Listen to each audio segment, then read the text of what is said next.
Our schoolmaster came there every afternoon, but they said they had never seen any such fellow.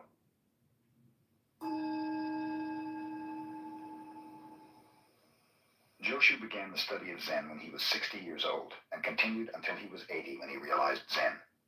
He taught from the age of 80 until he was 120. A student once asked him, "If I haven't anything in my mind, what shall I do?" Joshu replied, "Throw it out." "But if I haven't anything, how can I throw it out?" continued the questioner. "Well," said Joshu, "then carry it out."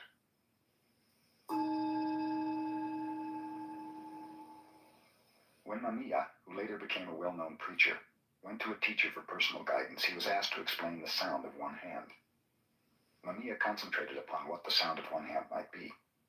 "You're not working hard enough," his teacher told him. "You are too attached to food, wealth, things, and that sound. It would be better if you died. That would solve the problem."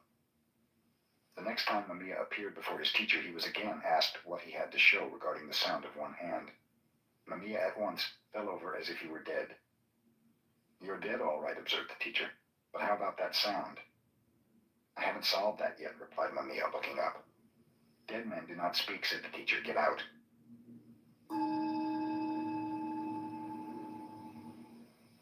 Tosui was a well-known Zen teacher of his time. He had lived in several temples and taught in various provinces.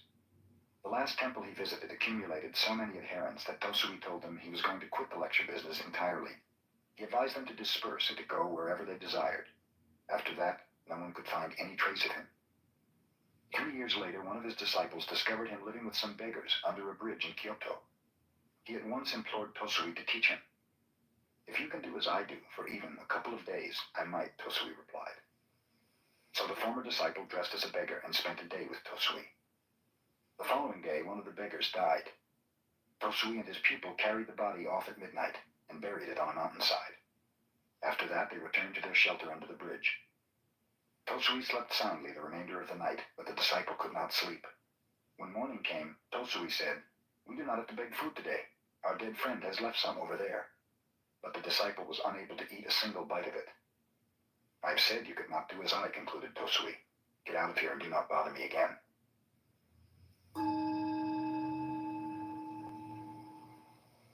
When Bankei held his seclusion weeks of meditation, pupils from many parts of Japan came to attend. During one of these gatherings, a pupil was caught stealing. The matter was reported to Bankei with the request that the culprit be expelled. Bankei ignored the case. Later, the pupil was caught in a similar act, and again Bankei disregarded the matter. This angered the other pupils, who drew up a petition asking for the dismissal of the thief, stating that otherwise they would leave in a body. When Bankei had read the petition, he called everyone before him. "You are wise brothers," he told them. "You know what is right and what is not right. You may go somewhere else to study if you wish. But this poor brother does not even know right from wrong. Who will teach him if I do not? I'm going to keep him here, even if all the rest of you leave." A torrent of tears cleansed the face of the brother who had stolen. All desire to steal had vanished.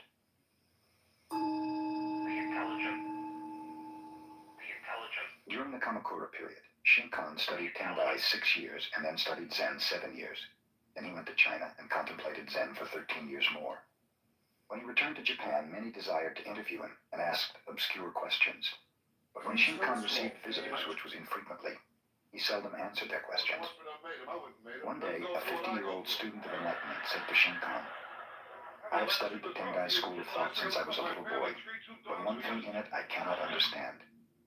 Tendai claims that even the grass and trees will become enlightened. To me, this seems very strange." "Of what use is it to discuss how grass and trees become enlightened?" asked Shinkan. "The question is how you yourself can become so. Did you ever consider that?"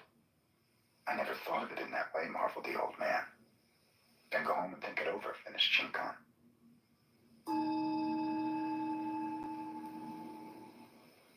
The Buddhist nun known as Ryonen was born in 1797. She was a granddaughter of the famous Japanese warrior Shingen.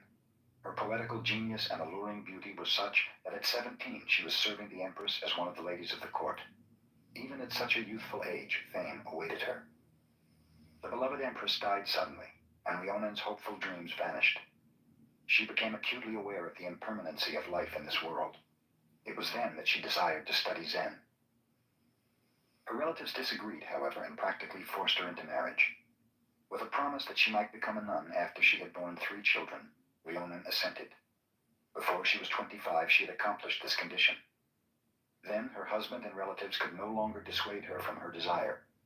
She shaved her head, took the name of Rhiannon, which means to realize clearly, and started on her pilgrimage.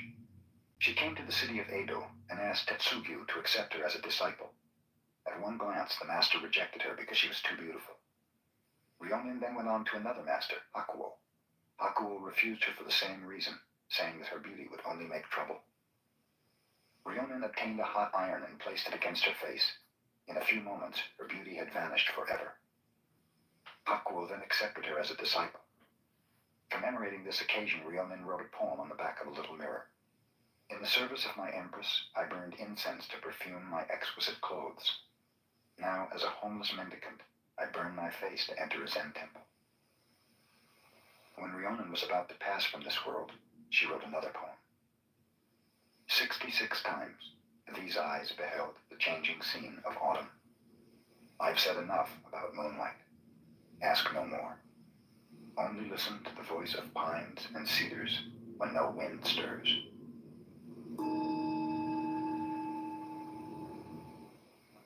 The cook monk, Daidio, at Bankai's monastery decided that he would take good care of his old teacher's health and give him only fresh miso, a paste of soybeans mixed with wheat and yeast that often ferments. Bankei, noticing that he was being served better miso than his pupils, asked, "Who's the cook today?" Daidio was sent before him. Bankei learned that according to his age and position, he should eat only fresh miso. So he said to the cook, "Then you think I shouldn't eat at all?" With this, he entered his room and locked the door. Daidio, sitting outside the door, asked his teacher's pardon. Bankei would not answer. For 7 days, Daidio sat outside and Bankei within. Finally, in desperation, an adherent called loudly to Bankei, "You may be all right, old teacher, but this young disciple here has to eat. He cannot go without food forever." At that, Bankei opened the door. He was smiling. He told Daidio, "I insist on eating the same food as the least of my followers. When you become the teacher, I do not want you to forget this."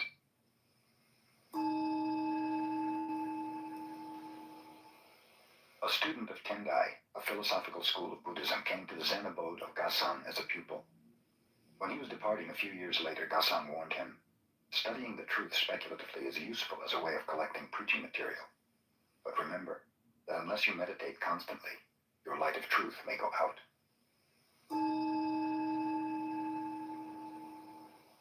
While Seisetsu was the master of Engaku in Kamakura, he required larger quarters since those in which he was teaching were overcrowded. Umezu Seibi, a merchant of Edo, decided to donate 500 pieces of gold called ryo toward the construction of a more commodious school. This money he brought to the teacher. Seisetsu said, "All right, I will take it." Umezu gave Seisetsu the sack of gold, but he was dissatisfied with the attitude of the teacher. One might live a whole year on 3 ryo, and the merchant had not even been thanked for 500. "In that sack are 500 ryo," hinted Umezu. "You told me that before," replied Seisetsu. "Even if I am a wealthy merchant, 500 ryo is a lot of money," said Umezu.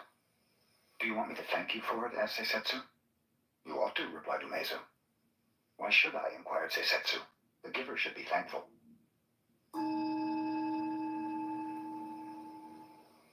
Taiko, a warrior who lived in Japan before the Tokugawa era, studied Chan-no-yu, tea etiquette, with Sen-no-rikyu, the teacher of that aesthetical expression of calmness and contentment.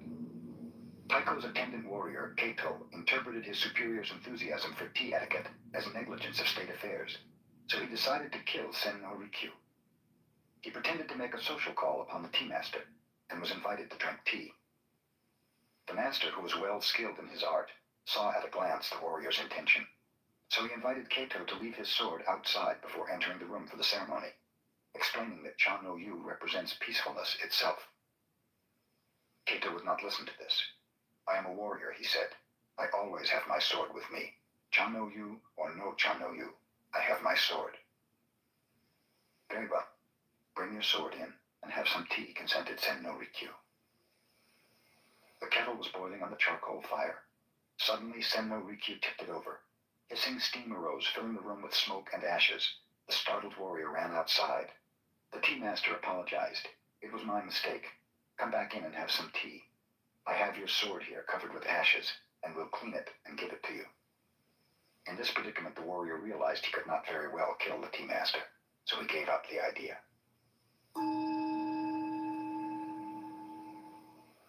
Just before Ninakawa passed away, the Zen master Ikkyu visited him. Shall I lead you on? Ikkyu asked. Ninakawa replied, I came here alone, and I go alone. What help could you be to me? Ikkyu answered, if you think you really come and go, that is your delusion. Let me show you the path on which there is no coming and no going.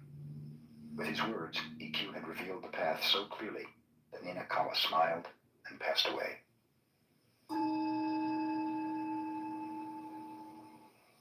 A soldier named Nobushiki came to Hakuin and asked, is there really a paradise and a hell? Who are you? Inquired Hakuin. I am a samurai, the warrior replied. You, a soldier? Exclaimed Hakuin. What kind of ruler would have you as his guard? Your face looks like that of a beggar. Nobushiki became so angry that he began to draw his sword, but Hakuin continued. So you have a sword. Your weapon is probably much too dull to cut off my head.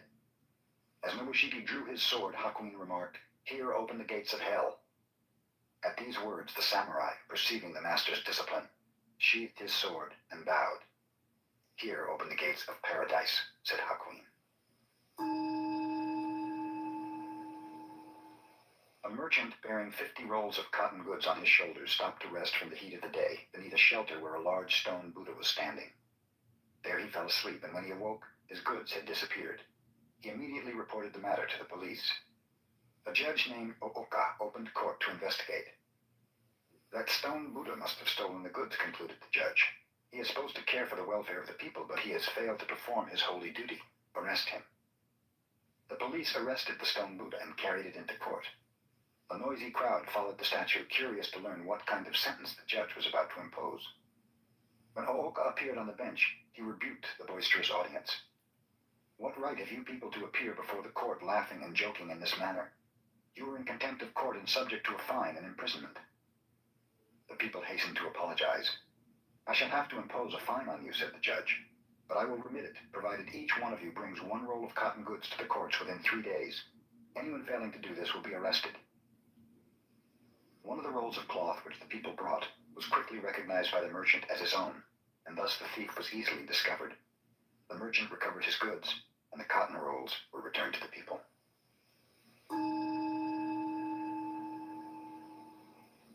Once a division of the Japanese army was engaged in a sham battle, and some of the officers found it necessary to make their headquarters in Gasan's temple. Gasan told his cook, let the officers have only the same simple fare we eat.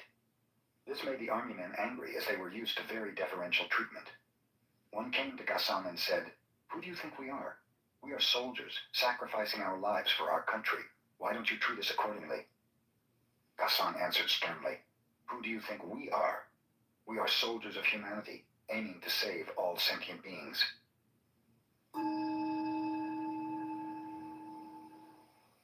Zenkai, the son of a samurai, journeyed to Edo, and there became the retainer of a high official. He fell in love with the official's wife, and was discovered. In self-defense, he slew the official.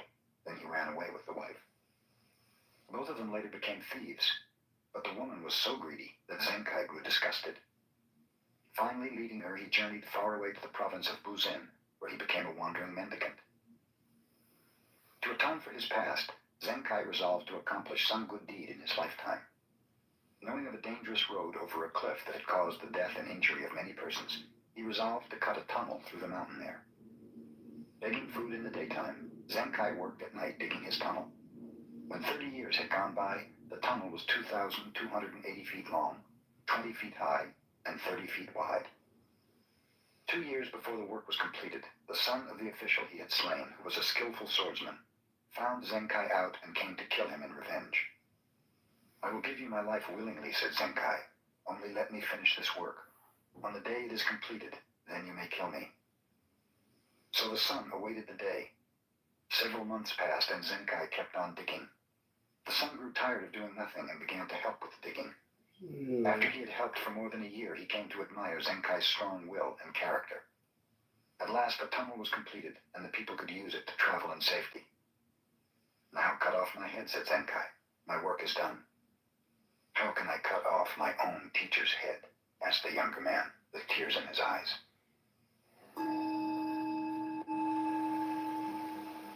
A great Japanese warrior named Nobunaga decided to attack the enemy, although he had only 1/10 the number of men the opposition commanded.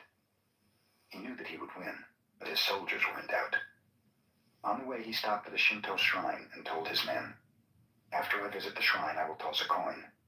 If heads comes, we will win. If tails, we will lose. Destiny holds us in her hand." Nobunaga entered the shrine and offered a silent prayer. He came forth and tossed a coin. Heads appeared. His soldiers were so eager to fight that they won their battle easily. "No one can change the hand of destiny," his attendant told him after the battle. "Indeed not," said Nobunaga, showing a coin which had been doubled, with heads facing either way. Gasan instructed his adherents one day, "Those who speak against killing, and who desire to spare the lives of all conscious beings, are right. It is good to protect even animals and insects. But what about those persons who kill time? What about those who are destroying wealth and those who destroy political economy? We should not overlook them. Furthermore, what of the one who preaches without enlightenment? He is killing Buddhism."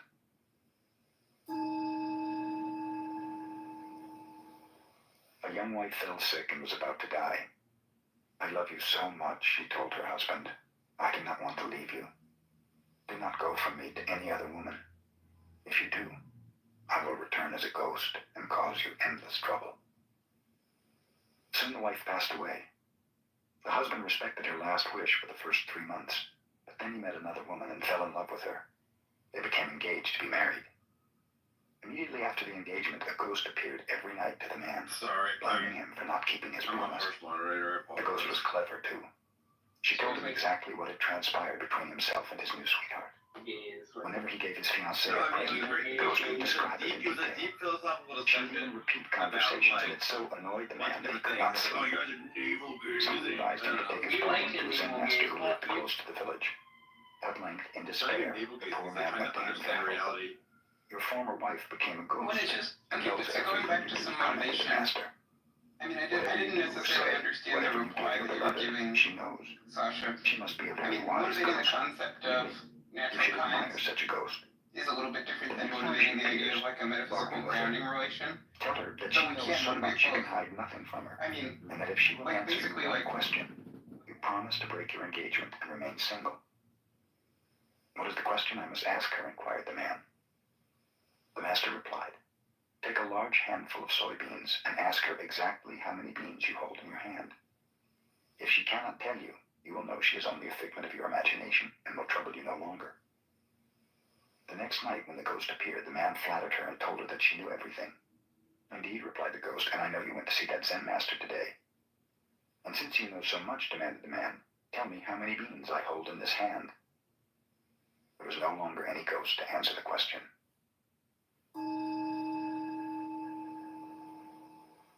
Yamaoka Teshu was a tutor of the emperor. He was also a master of fencing and a profound student of Zen.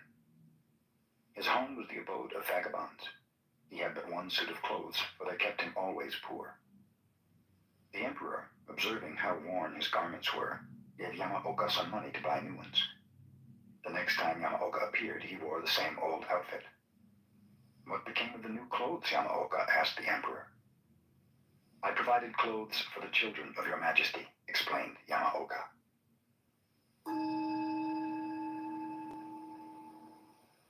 In modern times, a great deal of nonsense is talked about masters and disciples, and about the inheritance of a master's teaching by favorite pupils, entitling them to pass the truth on to their adherents.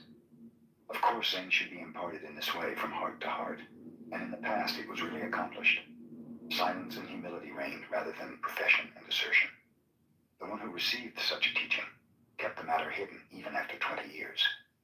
Not until another discovered through his own need that a real master was at hand was it learned that the teaching had been imparted, and even then the occasion arose quite naturally, and the teaching made its way in its own right. Under no circumstance did the teacher even claim, I am the successor of so-and-so. Such a claim would prove quite the contrary. The Zen master Munan had only one successor. His name was Shoju. After Shoju had completed his study of Zen, Munan called him into his room. "I'm getting old," he said, "and as far as I know, Shoju, you are the only one who will carry on this teaching. Here's a book. It has been passed down from master to master for 7 generations. I also have added many points according to my understanding. The book is very valuable, and I'm giving it to you to represent your successorship." "If the book is such an important thing, you had better keep it," Shoju replied. "I received your Zen without writing, and I'm satisfied with it as it is." "I know that," said Munan. "Even so, this work has been carried from master to master for 7 generations, so you may keep it as a symbol of having received the teaching. Here." The two happened to be talking before a brazier. The instant Shoju felt the book in his hands, he thrust it into the flaming coals. He had no lust for possessions. Munan, who never had been angry before, yelled, "What are you doing?" Shoju shouted back, "What are you saying?" After Kakuwa visited the emperor, he disappeared and no one knew what became of him. He was the first Japanese to study Zen in China, but since he showed nothing of it, save one note, he is not remembered for having brought Zen into his country. Kakuwa visited China and accepted the true teaching. He did not travel while he was there. Meditating constantly, he lived on a remote part of a mountain. Whenever people found him and asked him to preach, he would say a few words and then move to another part of the mountain where he could be found less easily. The emperor heard about Kakuwa when he returned to Japan and asked him to preach Zen for his edification and that of his subjects. Kakuwa stood before the emperor in silence. He then produced a flute from the folds of his robe and blew one short note. Bowing politely, he disappeared.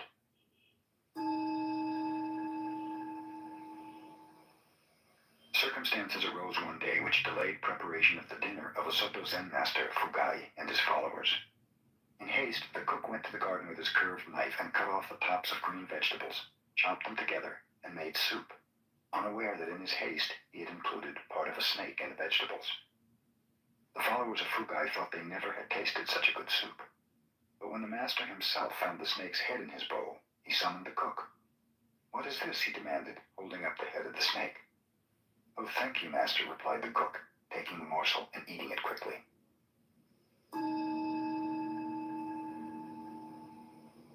Sozan, a Chinese Zen master, was asked by a student, "What is the most valuable thing in the world?" The master replied, "The head of a dead cat." "Why is the head of a dead cat the most valuable thing in the world?" inquired the student. Sozan replied, "Because no one can name its price."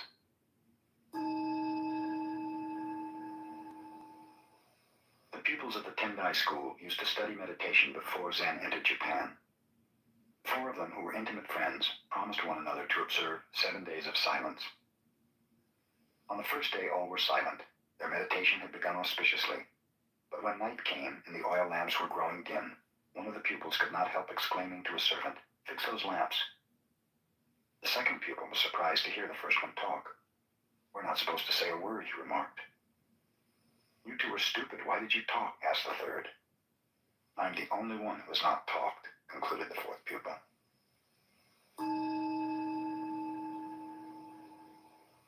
Zen pupils take a vow that even if they are killed by their teacher, they intend to learn Zen. Usually they cut a finger and seal their resolution with blood. In time, the vow has become a mere formality, and for this reason, the pupil who died by the hand of Aikido was made to appear a martyr. Aikido had become a severe teacher. His pupils feared him. One of them on duty striking the gong to tell the time of day missed his beats when his eye was attracted by a beautiful girl passing the temple gate. At that moment, Aikido, who was directly behind him, hit him with a stick, and the shock happened to kill him. The pupil's guardian, hearing of the accident, went directly to Aikido. Knowing that he was not to blame, he praised the master for his severe teaching. Aikido's attitude was just the same as if the pupil were still alive. After this took place, he was able to produce under his guidance more than 10 enlightened successors, a very unusual number.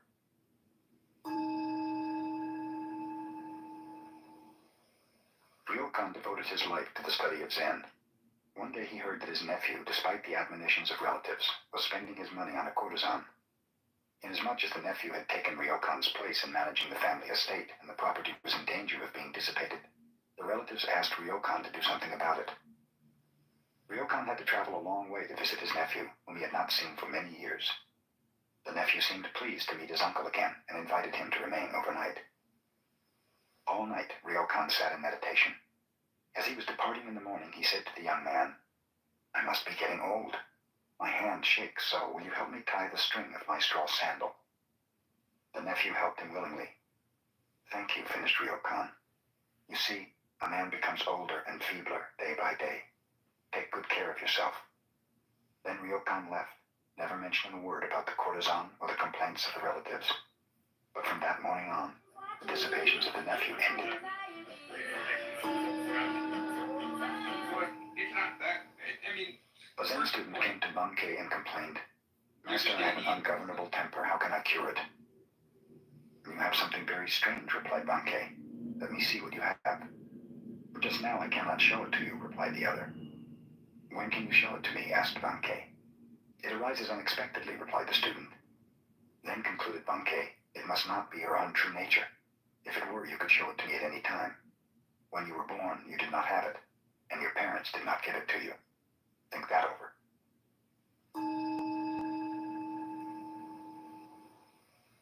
Hogen, a Chinese Zen teacher, lived alone in a small temple in the country. One day, 4 traveling monks appeared and asked if they might make a fire in his yard to warm themselves. While they were building the fire, Hogen heard them arguing about subjectivity and objectivity. He joined them and said, "There is a big stone. Do you consider it to be inside or outside your mind?" One of the monks replied, "From the Buddhist viewpoint, everything is an objectification of mind, so I would say that the stone is inside my mind."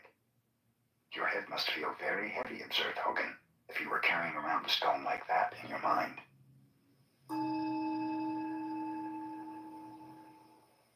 A rich man asked Sengai to write something for the continued prosperity of his family so that it might be treasured from generation to generation. Sengai obtained a large sheet of paper and wrote, "Father dies, son dies, grandson dies." The rich man became angry. "I asked you to write something for the happiness of my family. Why do you make such a joke as this?" "No joke is intended," explained Sengai. "If before you yourself die, your son should die, this would grieve you greatly. If your grandson should pass away before your son, both of you would be broken-hearted. If your family, generation after generation, passes away in the order I have named, it will be the natural course of life. I call this real prosperity."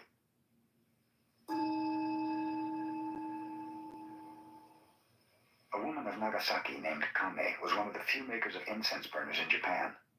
Such a burner is a work of art to be used only in a tea room or before a family shrine. Kame, whose father before her had been such an artist, was fond of drinking. She also smoked and associated with men most of the time. Whenever she made a little money, she gave a feast inviting artists, poets, carpenters, workers, men of many vocations and avocations. In their association, she evolved her designs. Kame was exceedingly slow in creating, but when her work was finished, it was always a masterpiece. Her burners were treasured in homes whose womenfolk never drank, smoked, or associated freely with men. The mayor of Nagasaki once requested Kame to design an incense burner for him. She delayed doing so until almost half a year had passed. At that time, the mayor, who had been promoted to office in a distant city, visited her. He urged Kame to begin work on his burner. At last, receiving the inspiration, Kame made the incense burner. After it was completed, she placed it upon a table. She looked at it long and carefully. She smoked and drank before it as if it were her own company. All day she observed it. At last, picking up a hammer, Kame smashed it to bits. She saw it was not the perfect creation her mind demanded.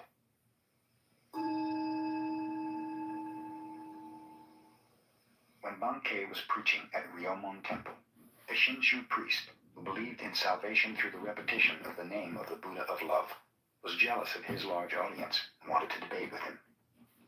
Bankei was in the midst of a talk when the priest appeared, but the fellow made such a disturbance that Bankei stopped his discourse and asked about the noise.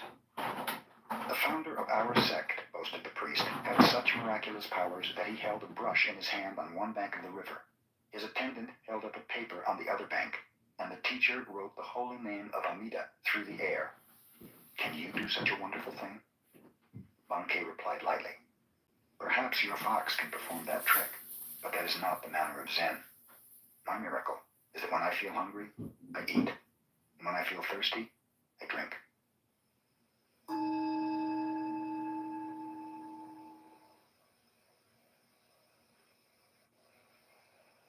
Yamaoka Keshu, as a young student of Zen, visited one master after another. He called upon Dokuon of Shokoku. Desiring to show his attainment, he said, "The mind, Buddha, and sentient beings, after all, do not exist. The true nature of phenomena is emptiness. There is no realization, no delusion, no sage, no mediocrity. There is no giving and nothing to be received." Dokuon, who was smoking quietly, said nothing. Suddenly he whacked Yamaoka with his bamboo pipe. This made the youth quite angry. "If nothing exists," inquired Dokuon, "where did this anger come from?"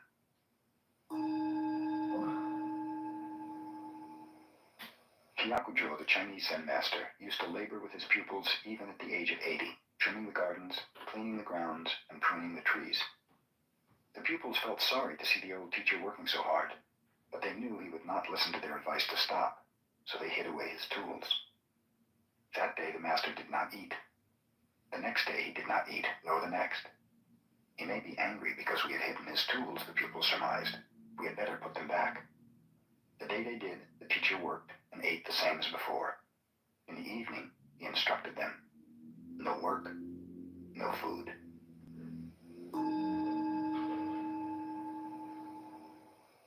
Ikkyu, the Zen master, was very clever even as a boy. His teacher had a precious teacup, a rare antique. Ikkyu happened to break this cup and was greatly perplexed.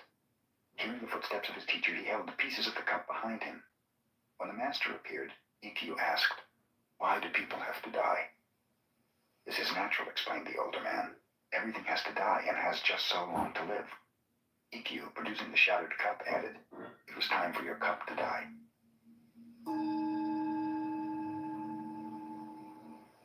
A Zen master named Keitan lived in the latter part of the Tokugawa era.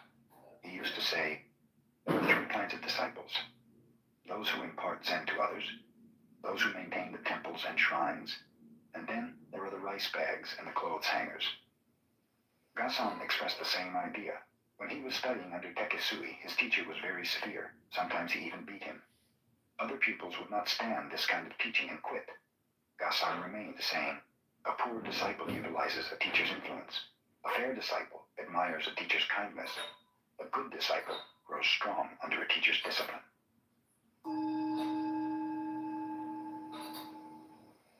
Zen teachers train their young pupils to express themselves. Two Zen temples each had a child protege. One child, going to obtain vegetables each morning, would meet the other on the way. "Where are you going?" asked the one. "I'm going wherever my feet go," the other responded. This reply puzzled the first child, who went to his teacher for help. "Tomorrow morning," the teacher told him, "when you meet that little fellow, ask him the same question. He'll give you the same answer, and then you ask him, 'Suppose you have no feet, then where are you going?' That'll fix him." The children met again the following morning. "Where are you going?" asked the first child. "I'm going wherever the wind blows," answered the other. This again nonplussed the youngster, who took his defeat to his teacher. "Ask him where he's going if there's no wind," suggested the teacher. The next day the children met a third time. "Where are you going?" asked the first child. "I'm going to market to buy vegetables," the other replied.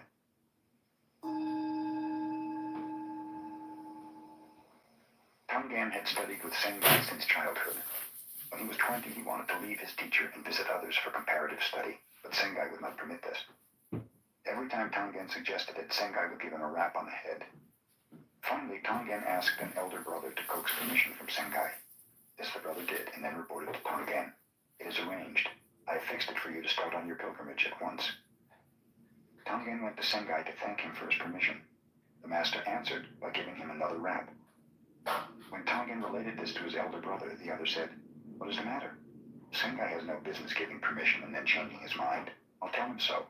And off he went to see the teacher. "I did not cancel my permission," said Sengai.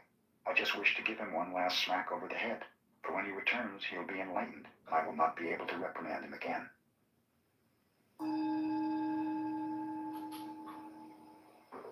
Matajuro Yagyo was the son of a famous swordsman.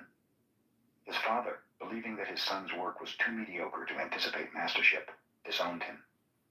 So Matajuro went to Mount Futada, and there found the famous swordsman Banzo. But Banzo confirmed the father's judgment. "You wish to learn swordsmanship under my guidance?" asked Banzo. "You cannot fulfill the requirements." "But if I work hard, how many years will it take me to become a master?" persisted the youth. "The rest of your life," replied Banzo. "I cannot wait that long," explained Matajuro. "I am willing to pass through any hardship if only you will teach me. If I become your devoted servant, how long might it be?" "Oh, maybe 10 years, Banzo relented. "My father's getting old, and soon I must take care of him," continued Matajuro.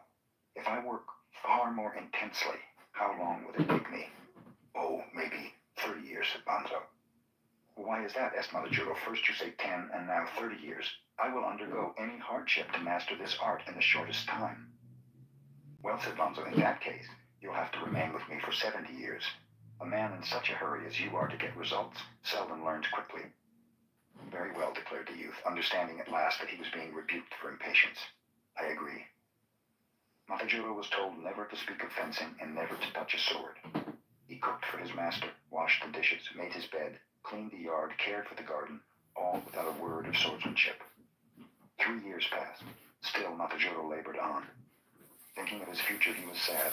He had not even begun to learn the art to which he had devoted his life. But one day Banzo crept up behind him and gave him a terrific blow with a wooden sword. The following day, when Matajuro was cooking rice, Banzo again sprang upon him unexpectedly. After that, day and night, Matajuro had to defend himself from unexpected thrusts. Not a moment passed in any day that he did not have to think of the taste of Banzo's sword. He learned so rapidly, he brought smiles to the face of his master. Matajuro became the greatest swordsman in the land.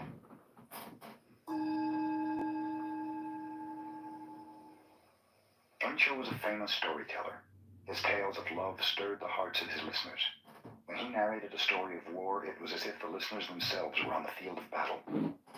One day Encho met Yamaoka Teshu, a layman who had almost embraced masterhood in Zen. "I understand," said Yamaoka, "you are the best storyteller in our land, and that you make people cry or laugh at will. Tell me my favorite story of the Peach Boy. When I was a little tot, I used to sleep beside my mother, and she often related this legend. In the middle of the story, I would fall asleep. Tell it to me just as my mother did." Encho dared not attempt to do this. He requested time to study. Several months later, he went to Yamaoka and said, "Please give me the opportunity to tell you the story." "Some other day," answered Yamaoka. Encho was keenly disappointed. He studied further and tried again. Yamaoka rejected him many times. When Encho would start to talk, Yamaoka would stop him, saying, "You're not yet like my mother." It took Encho 5 years to be able to tell Yamaoka the legend as his mother had told it to him. In this way, Yamaoka imparted Zen to Encho.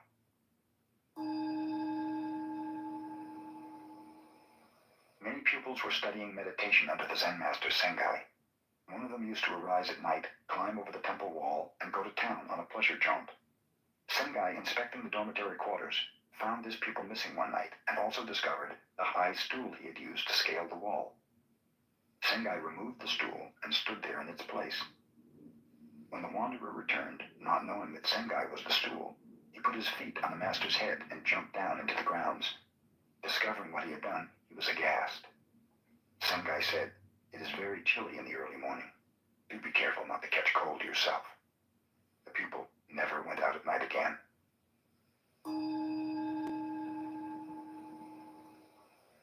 Basui wrote the following letter to one of his disciples who was about to die. "The essence of your mind is not born, so it will never die. It is not an existence which is perishable. It is not an emptiness which is a mere void. It has neither color nor form. It enjoys no pleasures and suffers no pain. I know you are very ill. Like a good Zen student, you are facing that sickness squarely. You may not know exactly who is suffering, but question yourself. What is the essence of this mind? Think only of this. You will need no more. Covet nothing. Your end It just endless. It's as a snowflake dissolving in the pure This air. is the French onion burger with added prime ribeye from Tony Beef in Galloway, New Jersey, and it needs to be A Zen master named Isan asked a young student to bring him a pail of water to cool his bath. The student brought the water, These and after smoked cooling the bath, carnitas fried threw onto the ground plantains the need to little be that on was your left New York over. City devour list. They When take he out dumped, 2 the master smashed scolded fried him. plantains. Why didn't you give the They rest of the chop water up to their the plants? juicy smoked What right brisket have you to carnitas waste even to a look drop of like water in this. this temple? The They young student slam down obtained 2 Zen in balls of that that instant. chopped meat onto He those changed his tostones. name to They drizzle them Tekesui, with their which cilantro means avocado a sauce. drop of water. Top them with pickled onions and cilantro. Tosui was the Zen master who left the formalism of temples to live on a bridge with beggars. In Brooklyn, New York. When he was getting very old, a friend helped him These to earn smoked his living carnitas without fried begging. plantains need to He be on showed your New York Tosui City how to devour collect list. rice and They take out manufacture 2 vinegar from smashed it. and fried And Tosui plantains. did this until he They passed chop away. up their juicy. This hot While chicken Tosui was Caesar making wrap vinegar, needs to be one on of the your New York beggars City gave him a devour picture of list. the Buddha. They make some fresh Caesar Tosui salad hung with it on plenty the of wall of his Caesar hut dressing. and put a sign beside They it. chop up The sign 3 hot read, chicken tenders. Mr. Amida Buddha, They this mix little it room all is together quite in a narrow. bowl. I can let you They remain as a pile it onto transient, their but house-baked don't naan. think I'm asking you to help me to be reborn They in your drizzle on their paradise. signature fluffy sauce. They grate some Parmesan cheese on top, and they fold it up. Shoichi was a one-eyed This teacher is the of hot Zen, chicken sparkling Caesar with wrap from enlightenment. Fluffy's Hot Chicken in the He Lower East taught his Side. disciples Who's in hungry? Tofuku Temple. Day and night, the whole temple stood in silence. There was no sound at all. Even the reciting of sutras was abolished by the teacher. His pupils had nothing to do but meditate. When the master passed away, an old neighbor heard the ringing of bells and the recitation of sutras. Then she knew Shoichi had gone.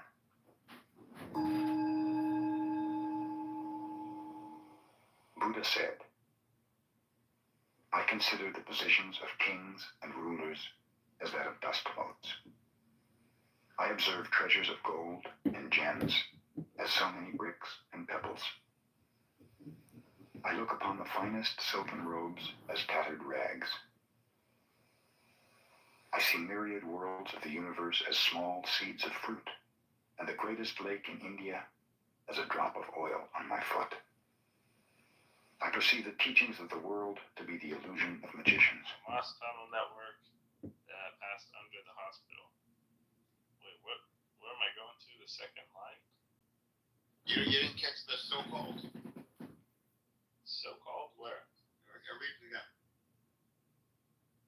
Oh, the Israeli military demolished the so-called Turkish hospital in central Gaza. It's not even calling it a hospital. It's so crazy. I think because it's so used to saying so-called Palestinians, that's something.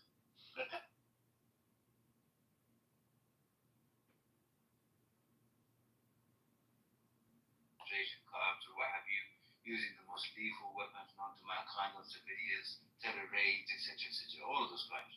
He'll be voicing the same cause against the other side. And that's what he actually said as such. There's not. محمد لا تأخذ لا تأخذ الموضوع يعني في البداية أنت على خشمة في البداية شد معه بعدين خلاص تضحك على أنه Allahu Akbar! The first 500,000 are going to Egypt tonight.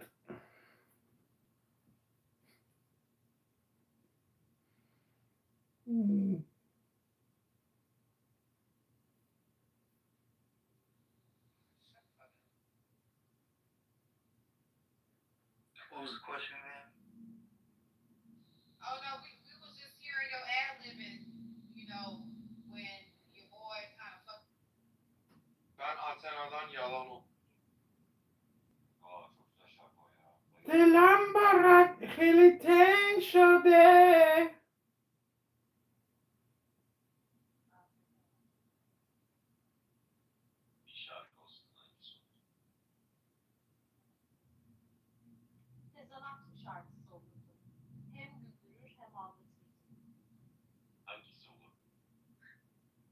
Behind the scenes. Yeah. Like I'm not saying like he's doing it, but you know, some of these people who like, you know, try to. I feel like they're trying to control the masses sometimes, and not just the masses, but you know, just the powers that are like watching them or something. That's how the game has always been played in the court, right? So So he just was correcting that particular thing. I So like agree. Mother mentioned, the majority of scholars, when they come and say about children in general, they're meant to go to heaven, especially the Muslim ones, and Explain it to me.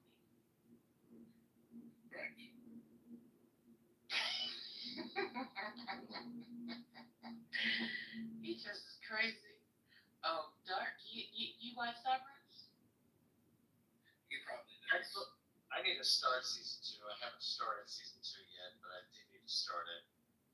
You guys watch TV? Why? Why? It's prime. See, I don't make statements like that. I need to watch Daredevil. I'm working on it. I'm all.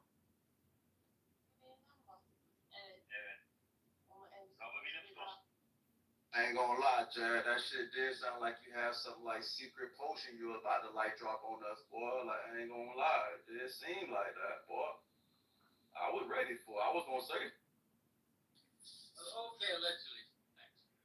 Welcome back to another episode of Low IQ Dumb People talking about nothing, wasting all their time. Isn't it only a disaster if somebody gets hurt? Like if there's an earthquake, no one's around, nobody dies. Is it still a natural disaster? Isn't it like If your question is insignificant and you're in a forest and there's no tree to fall down on your head, are you alive?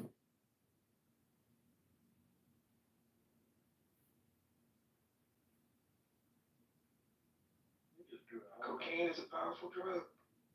Man, what? Clown House is the modern day dopamine. You guys are just doping up in this room for dopes. Troll alert! Troll alert! Dopamine alert! Dopamine alert! Dopamine alert! Dopamine alert!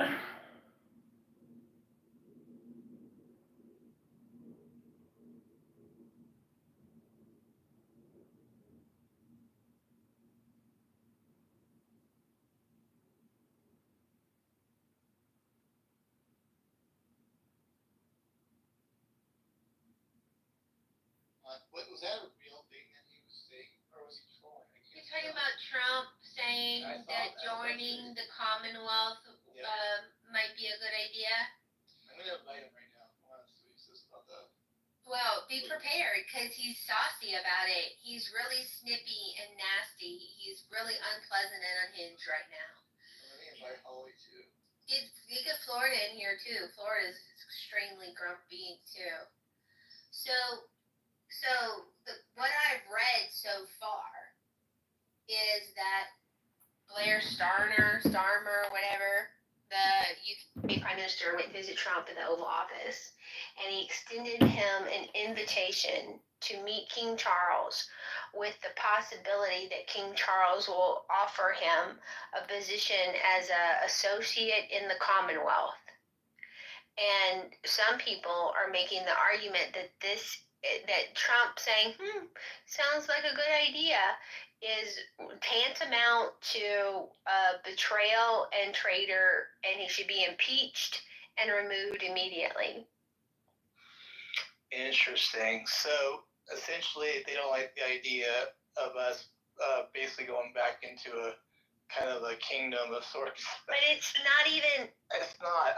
I did hear some of the back details. It's not quite again what it is. But go ahead, Monica. Keep going because I don't know everything. Well, I found out about it last night around 9 o'clock at night, and they were like throwing their hands up and running around like they had chickens with their heads cut off.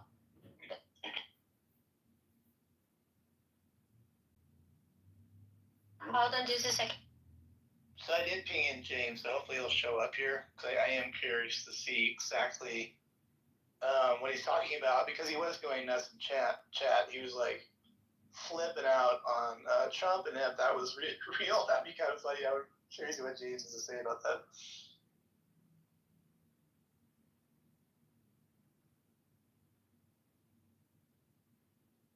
And so I asked Grok, I said, what are the consequences of the U.S. joining the Commonwealth? And let me go find that link. Because I'm like, I don't know. But you know, when the submarine with the wealthy guy imploded and everybody was a submarine expert, when the balloon floated over the country from China, everybody was a weather and balloon expert. When the astronauts were stranded on the space station, everybody was NASA qualified. So everybody has an opinion on this shit all of a sudden. I'm like, look, what I know from Schoolhouse Rock is that we have 3 branches of government. The head of the executive branch is in charge of executing the rules and the laws set forth by the legislative branch. I don't think Trump can join the Commonwealth, even if he really, really wanted to, and I don't think he really, really wants to. So that's what I heard. Did he actually say that? That's what someone was debating. I think it was actually in your chillism. Samoa was saying that never happened, right? Is that accurate? That Trump never said I would want to join you guys. It was something completely different. Do you know anything about that, Monica, or no? Yeah, I mean, I don't know what he actually said. That's the problem. I gotta go look at it. Seems like a good idea, or sounds like a good idea. I love King Charles. Like it's like flipping. Yeah, it was like right. Okay. First of all, it wasn't, and second of all, like people have got to calm down. Trump throws things out there to test the waters. And then he sees how people react to it. And if the left and the never-Trumpers suddenly found a newfound patriotism, and they're going to say, hell no, we won't join the Commonwealth, we love our country, we need our independence, good for us. Like, if it was a troll to make people realize how valuable our country is, then it's a win. If it's not a troll, maybe it was set out of ignorance. Then he needs to be educated. If it wasn't a troll and he knows damn well what he's doing, maybe it's a leveraging tool for the tariffs. I don't know. Exactly. But what I do know is he took a bullet for us July 13th, 2024. He's been ran through by lawfare and he's been vilified for 10 years. So I'm not going to completely abandon him after one statement that I don't know why he said it. Right. And I think you know what? I'll give him something though. Is there a chance that Trump is just as educated on this matter as people might assume? You know what I mean? That could be fair. I mean, I'm not going to say Trump knows everything, but I think he would know a little bit about the reason why we broke off and from the kingdom and got away from those folks. But I will give him a little bit that maybe Trump is not thinking. He's firing too quickly. And I'll tell you, Monica, I'm with you. I'm not going to be a person that's going to prosecute him that quickly. If what James Snyder is doing, what he said in chat, which I did see, and he rambled on for, 30 minutes about it the other day, not on stage, but in chat, or in the goo, he was going ballistic. So I invited him. We'll see what he says, but yeah.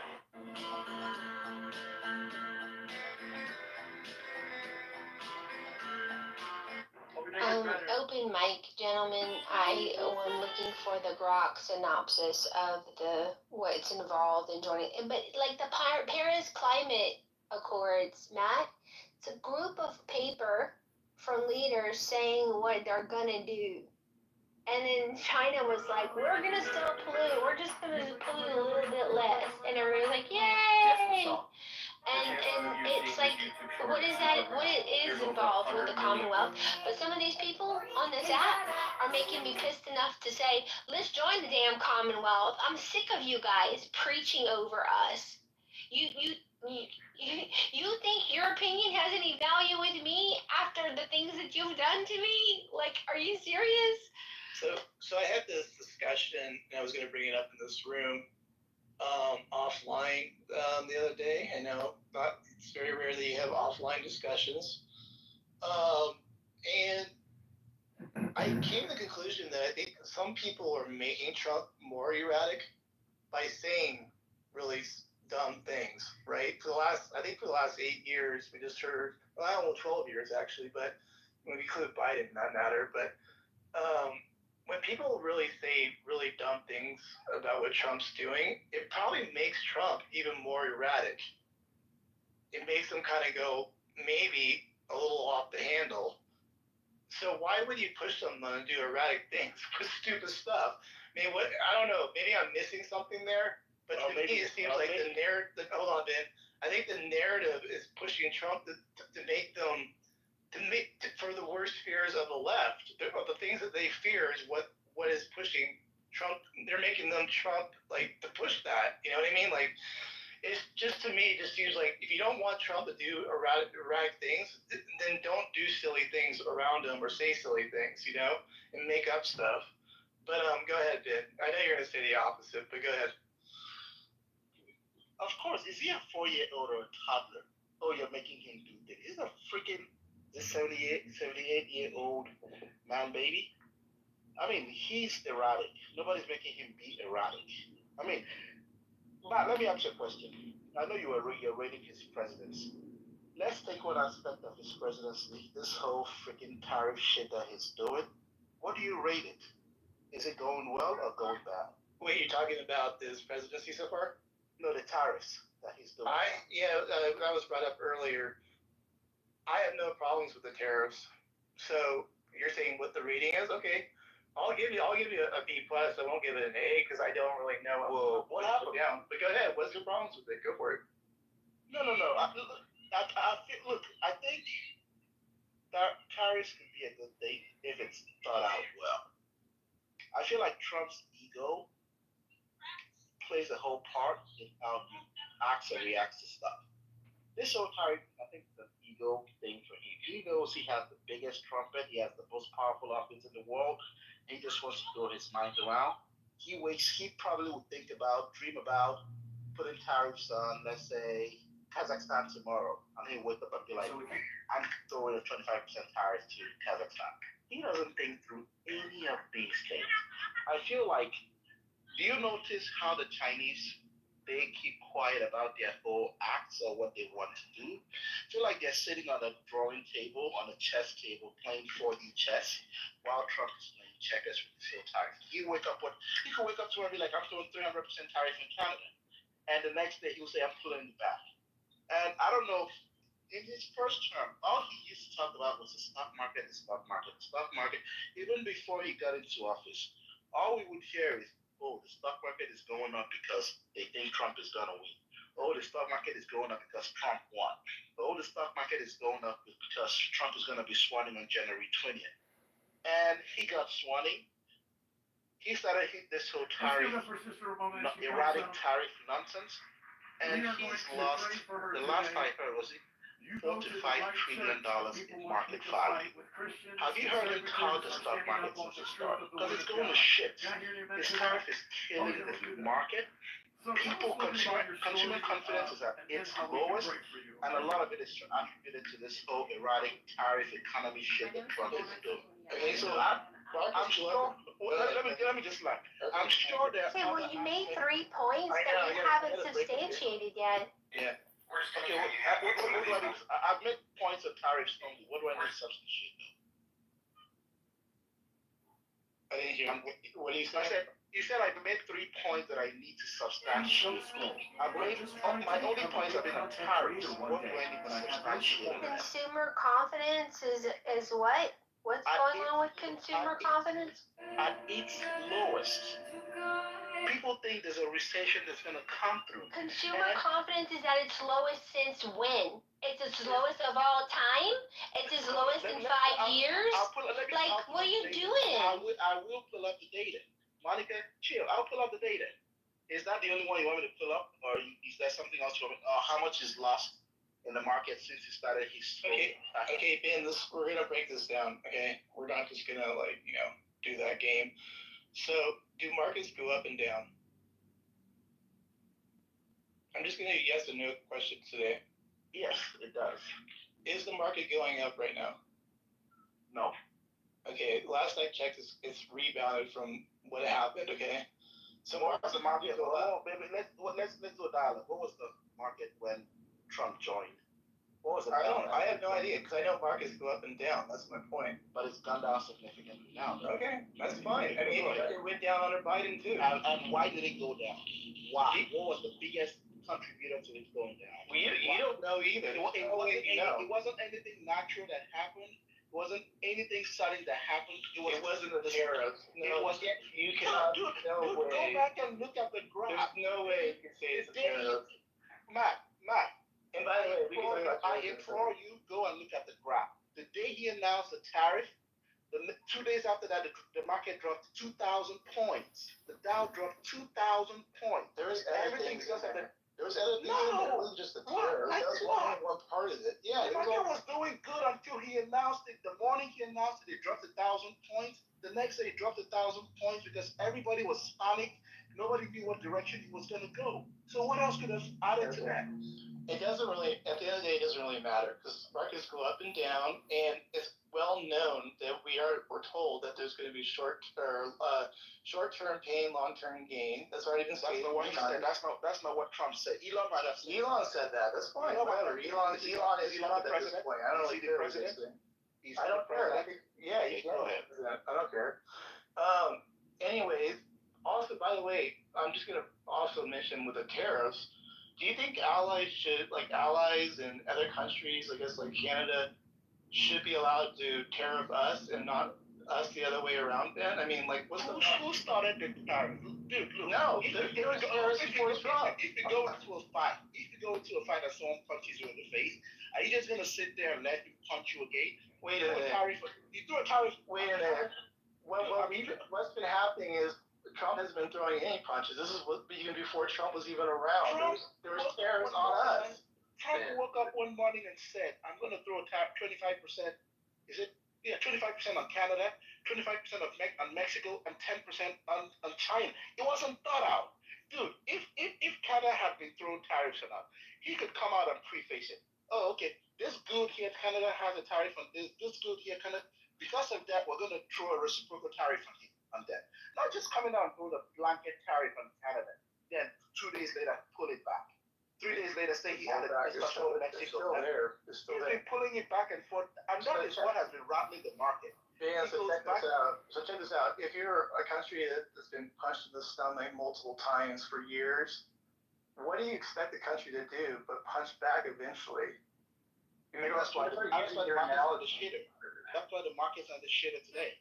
Because of his dude, look, hear what I said. The market and the economy are two different things, though, because for the middle class and the lower class, the inflation during the Biden administration basically wiped out that level. So, you got the stock market, that's a whole different thing, separate from what affects most Americans. And most Americans were getting absolutely destroyed and punished through the inflation and everything that Biden did when he took away the transportation system, took away the oil, the transportation costs go up, the cost for everything goes up, the cost of food goes up, and it's not what they say, 3% a year, overall 8%. It's like 70, 80%, 200% rise in grocery prices across the board over a 4-year period, while this inflated fake market in the stock market continues to grow, while most of the country is getting punished. And now, the market has been going down, and I agree with you that Trump's, words and ego comes into play. Sometimes I wish he would just be quiet sometimes and not really stick his finger in that wound and push.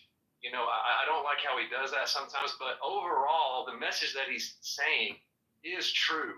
The inflation was the craziest thing I've ever seen in my lifetime. I'm almost 50 years old, and I do all this shopping for my family, and I could see the prices of absolutely everything go through the roof in just a few years, and we can't continue down that course.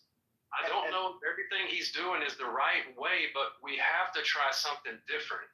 Exactly. And Tony, I would agree with you. The Wall Street and main market are totally different beasts. But let me ask you a question. Trump, I believe what won Trump, I'm a liberal, so from a liberal glasses, I believe the two things that won Trump the presidency is immigration and the economy. Him touting being the economy king during the campaigning, I would think that once he started his presidency, he would start. I mean, his main discussion would be how to put the economy back on track and inflation back on track. But he started his presidency with culture wars. Oh, DEI this, DEI that, or change the name of the Gulf of Mexico to Gulf of America. How the fuck is that going to help? Yeah, I don't know why he did that. I don't get that. So what my beef with him, and I have a lot of. Tell me, maybe question for you and Matt and any other person on the stage. Tell me one significant thing he's done to tackle inflation, outside of doing shit to boost, like to suit his ego. Tell me one thing he's done to tackle inflation. Inflation's going down. It is called Doge. Do you not go to X and look at Doge? You can see $100 billion right now. Your statement is stupid and ridiculous. Apparently, you don't read anything. You just come here to talk. So did they give you part of the $100 billion, doctor? Look, if he opens up the pipelines again and the transportation costs start to come down dramatically, then that should affect. Now, I don't know what's going on behind the scenes with some of these companies. I mean, sometimes it seems like there's something going on that we don't really understand or know about. You know that there's a big group in Washington, and amongst some of these businesses, they just hate Trump no matter what. It seems like no matter what he does, they want to try to cause problems. So if everybody would kind of work together, and instead of just this orange man bad mentality where even when he does things that are good for you, you still despise him and hate him and refuse to even help yourself because you just don't want to agree with him no matter what. And since that's not ever going to end, it seems like there's going to be constantly this big fight amongst each Welcome to politics. Do you think politics starts and stops? No, it just keeps going. Like this guy, Ben. People just keep talking and creating content and distributing it on all platforms to spam you. You'll be surprised at one thing I agree that Trump is done or is trying to push. The whole transgender and men and women's sport, transgender in women's sports. I've never been a fan of that. I think it's idiotic. I think it's unfair. I think that if you want to create space for a guy and trans supposed lady, create their own transgender sports, create their own ETU. I don't know. You know, I think it's unfair for a guy to go and play For a bite off a man cheeseburgers, predatory ass niggas in here trying to see type shit. I need 2 extra hands so I can get them titties from Well, we got 1 million participants. If you preface, I'm not. Oh no, that is exactly what you do. Listen, I'm not using it as a preface. It's a fucking fact. Sure, but and that's the only reason why I have. What do you mean by that? Look, who is running all the world's petty trafficking all across the world right now? See, this is where it gets. Who is it? Hey, no. Oh, conspiracy? Would you like me to show you each and every major company that they've already caught? And they all. Alright, now I literally am pulling up to where I'm picking up my kids, so I gotta go. No. I hope you've all enjoyed this. You see what I'm trying to say? Oh, now it's a conspiracy when I can pull you the evidence that says it. It makes no sense. That's cowardly, bro. You're running. Honestly, my last thoughts is, and I say this to the mods, I normally am pretty fine with a lot of Jew stuff. Hey, I can literally am picking up my kid 30 seconds right now. I lost a little respect. I'm saying this out loud. I lost respect for this room today. Goodbye. Of course you did. How about the child trafficking rings? Would you like the evidence? And who they're catching is at the head of all of it? You'll have another topic. I was going to find out. It's just some cowardly shit, man. That could have been, it was actually really good though. I'm going to be honest. Louis said some real cool shit. If y'all people were listening, there was some really good historical shit there. I mean, not 100% accurate, but he said some real cool shit. And I do think, this is where you guys go wrong when you guys say wrong. It's the Byzantine Empire. It wasn't the Western Roman Empire, and also lying. There's the Jews been in Rome since first century AD. There's evidence for them. They've been around for a minute, bro. They were Regardless where they're even, from. Hold on. That's not. I'm not talking about the behavior. I'm talking about the history. Because a lot of the time, you guys label all of this stuff respectfully, bro. Right? And I think a lot of the time, you guys don't take, people migration and the history into consideration, and this is why you guys go wrong so many times. There is evidence of the Jews being in Spain way before Jesus Christ. Right? There's history of the Jews being in what we call Mauritania way before there was a Jesus Christ. The Jew whisperer. I don't know, man. I think Dewey pulled off a well one today. I just want to say this, the issue with things that are not truth is that it now goes in contrast with things that are truth, right? And so when you apply this throughout history, now you have to start redefining a bunch of people.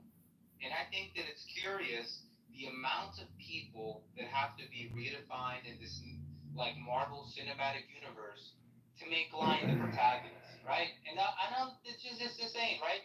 Has to be the Native Americans, has to be the Zasarians, has to be everybody, right? Just to be like, oh yeah, and I'm the chosen one. I'm just saying, it's weird. And even certain Hebrew Israelites have the One West policy because they realize, or the One West ideology because they know it's a little bit too far. But it's just weird. It's everybody is wrong, but that really attracts a certain group of people.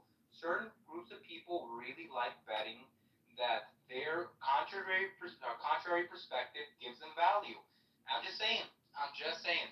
Yeah, but that's not an argument, right?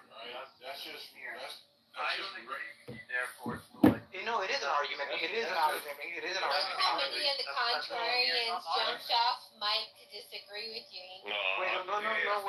I think concrete argument is I don't disagree that you can say this about people, but the issue is just a blanket accusation without actually refuting a point is not an argument. Wait, I am refuting something. I am refuting. No, you haven't. I said. One second, sir. What you do is you actually present. Thank you. Counterpoints, right? Saying it's too much to believe.